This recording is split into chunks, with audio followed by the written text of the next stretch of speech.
Hello and welcome back to the Collaborating Docs YouTube channel. My name is Tavi and I'm a nurse practitioner here on the team. Today we are going to discuss physician collaboration. Who needs a collaborating physician, what a collaborative agreement is, and what considerations you might take into account when trying to find a collaborating physician. If this interests you, please stay tuned.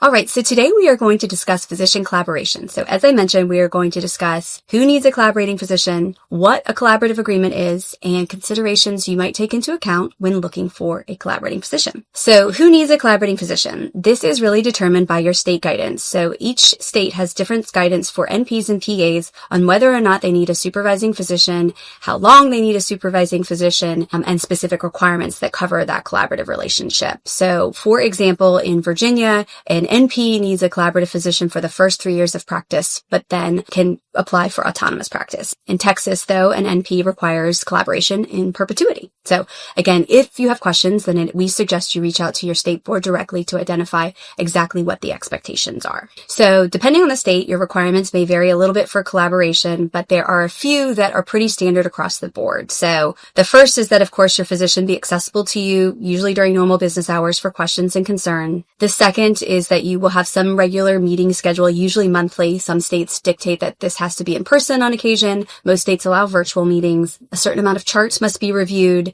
And then certain states have very specific guidance for extra requirements. So for example, in Tennessee, they have the highest chart review requirement in the country at 20%. So then onto collaborative agreements. There are two different factors to consider when thinking about collaborative agreements: compliance and malpractice coverage. So again, collaborative agreement requirements may vary by state. Certain states have templates that you can use. Some states require submission of the collaborative agreement to the board. Some require you just keep it on file, available upon request. And then some states require additional documentation like a prescriptive authority agreement. So you just want to be clear on what the expectations are for your state where you are filing. The other thing to consider is malpractice coverage. Some states have requirements about malpractice coverage. Most require, of course, that the NP or PA carry their own malpractice policy. But often there's also a requirement that a physician have specific coverage for the collaborative or supervisory role. And something to consider is that the NP or PA is almost always asked to cover this portion of the malpractice coverage. So some considerations to take into account when looking for a collaborating physician. You're going to want to know what the state requirements are and documentation of the collaborative relationship, availability and responsiveness of your physician. Are they going to be available when you need them? Their communication style and expectations versus yours, making sure that you're aligned.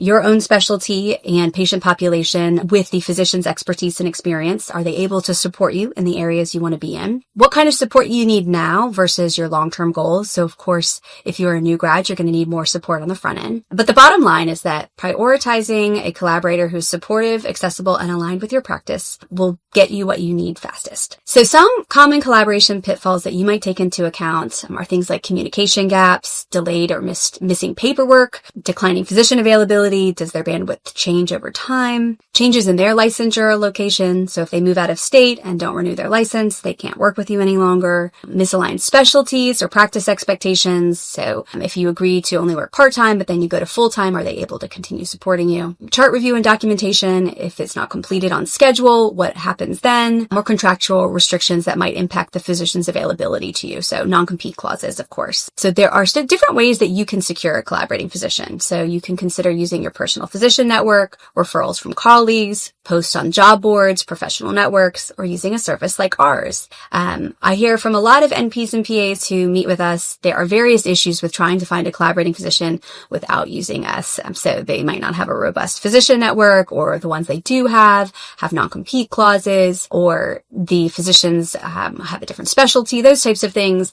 When you post on a job board, you may not have a contract in place to protect the relationship, and there might be mismatched financial expectations. So we handle the heavy lifting so that you can focus on your patient care and practice growth. An overview of our process, just to give you a brief summary. So if you're interested in using us to find a collaborating physician, you would meet with one of our NP or PA onboarding specialists. They are experts in collaboration requirements. Once you sign up with us, we will match you with a collaborating physician in under 14 days. We guarantee it in under 14 days, but we almost always do it in under 48 hours. So we move quickly. We'll then provide you with a collaborative agreement that is compliant for your state requirements, plus state-specific next steps. So you'll know exactly what paperwork needs to be filed. But we also cover the collaborating physician's malpractice insurance so that you don't have to do that. Once you sign your collaborative agreement, you are legally connected, and then you can begin next steps with a physician for different state requirements, but you can also start seeing patients. So I hope this information was helpful to you.